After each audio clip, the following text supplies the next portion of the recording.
बहू।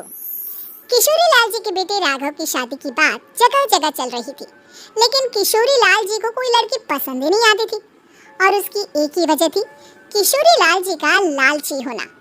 उनको लड़की वालों से मोटा दहेज चाहिए था और इसी चक्कर में एक दिन वो एक बहुत पैसे वाले के घर अपने बेटे का रिश्ता लेकर पहुंचे। उस आदमी का नाम था ओम प्रकाश। देखिए किशोरी लाल जी, मेरी एक ही बेटी है और मेरी सारी संपत्ति जायदाद सब कुछ मेरी बेटी नैना का ही है।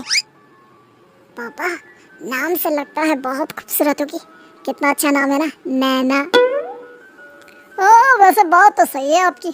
अब इतना पैसा है, जमीन जायदाद है, इकलौती बेटी, आप भी क्या करेंगे? सब कुछ उसे ही देंगे ना। बिल्कुल ठीक पहचाना आपने। बस बेटी की शादी और सारी जायदाद उसके नाम। पापा, बिना देखे हाँ कर दीजिए ना। इतना अच्छा रिश्ता फिर कहाँ मिलेगा? माला माल हो जाएंगे हम। मैं अपनी बेटी को बुलाता हूँ। अरे नहीं नहीं नहीं नहीं, आपकी बेटी का नाम नैना है, सुनकर ही लगता है बहुत सुंदर होगी। रहने दीजिए अंकल, मैं तो आपकी बेटी के नाम से इतना खुश हो गया हूँ कि उसे बिना देखे शादी करने को तैयार हूँ। अब तो मैं उसका चेहरा सीधे शादी के बाद ही देखूंगा। और इस तरह राघव नैना का चेहरा नहीं देखता और उससे शादी कर लेता है। शादी के बाद अपनी सुहाग रात पर जब राघव नैना का घूंघट उठाकर देखता है तो नैना की आंखें बंद थी। कितनी खूबसूरत हो तुम नैना, जरा अपनी आंखें खोलकर मेरी तरफ देखो तो सही। नहीं, मुझे शर्म आती है। मैंने तुम्हें शादी से पहले भी नहीं देखा और अब अगर तुम आंखें खोलकर मुझे देखोगी भी नहीं तो मुझे अच्छा कैसे लगेगा? इससे पहले कि नैना अपनी आंखें खोलकर राघव की तरफ देखती, अचानक से लाइट चली गई और राघव नैना को पूरी तरह से देख भी नहीं पाया। अगली सुबह नैना राघव के लिए नाश्ता बनाकर लेकर आई।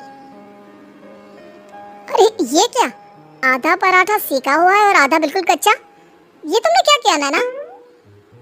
बहू, तुमने क्या आधा पराठा तवे से नीचे लटका कर रखा था जो आधा सेका है और आधा कच्चा? मुझे जितना दिखेगा उतना ही तो सीखूंगी ना पापा जी। जहाँ जहाँ मुझे नजर आ रहा था वहाँ मैंने सीख लिया, जहाँ जहाँ नहीं दिखा वहाँ कच्चा रह गया होगा। इसका क्या मतलब है? ये कैसा मजाक कर रही है तुम? अरे बहू, तुमने इतना लंबा घूंघट क्यों लगाया हुआ है? देखो, हमारे घर में बहुओं को बेटी की तरह रखा जाता है और फिर तुम तो इतना सारा माल लेकर आई हो। देखो, घूंघट डाल कर रखने की कोई जरूरत नहीं है। हाँ नैना, पापा जी ठीक कह रहे हैं, तुम तो आराम से रहो, अपना ही घर समझो। नैना अचानक से अपना घूंघट उठा लेती है। अरे ये क्या पापा, नैना की तो एक आंख फूटी हुई है। नाम से नैना, लेकिन ये तो कानी बहू निकली। मेरे साथ धोखा हुआ है, धोखा। बिना दिखाए अपनी कानी लड़की मेरे संग ब्याह दी। मुझे कानी बीवी नहीं चाहिए। मुझे अभी ओम प्रकाश जी से बात करनी पड़ेगी।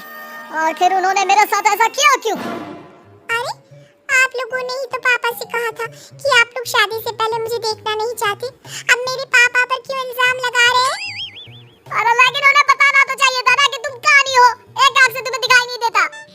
किशोरी लाल और राघव नाराज होकर ओम प्रकाश को अपने घर बुलाते हैं। पापा जी, ये आपने क्या किया? शादी से पहले बताया क्यों नहीं कि नैना की आंखों में परेशानी है? अरे आप ही ने तो लड़की देखने से मना कर दिया था। और लेकिन आप बता तो सकते थे। आपको तो हमारी बेटी की प्रॉपर्टी चाहिए थी, वो भी पूरी की पूरी। अब क्या हुआ अगर उसे आधा दिखाई देता है? प्रॉपर्टी तो आपको पूरी मिल गई ना। ये क्या बात हुई? मेरी शादी प्रॉपर्टी से नहीं, आपकी बेटी से हुई है। अब ये तो पहले सोचना चाहिए था, तब तो मेरी प्रॉपर्टी देखकर तुम्हारी जुबान लपलपा रही थी। लेकिन मैं कानी लड़की को अपनी बीवी बनाकर नहीं रख सकता। पापा, कुछ करिए ना आप। हाँ, करता हूँ। देखिए ओम प्रकाश जी, आप हमारे साथ ऐसा नहीं कर सकते।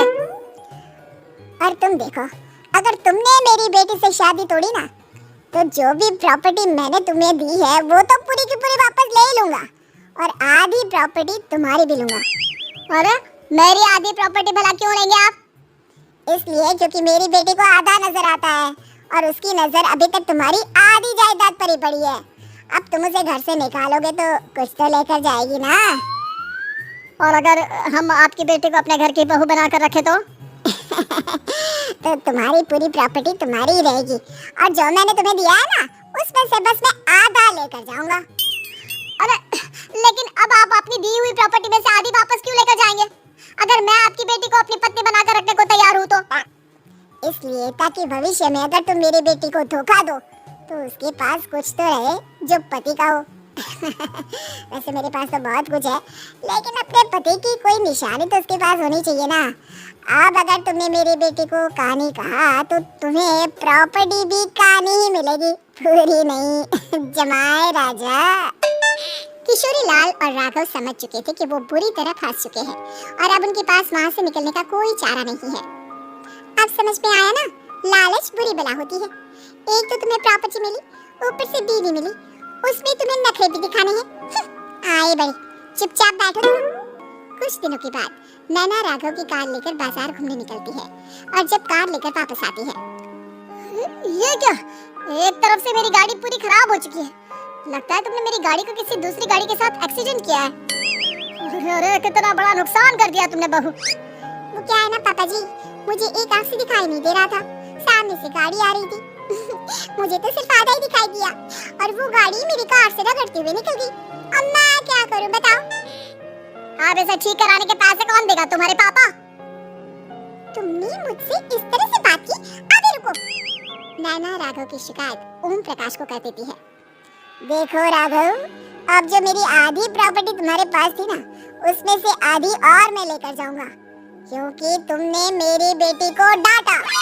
अरे नहीं पापा जी, गलती हो गई, माफ कर दो।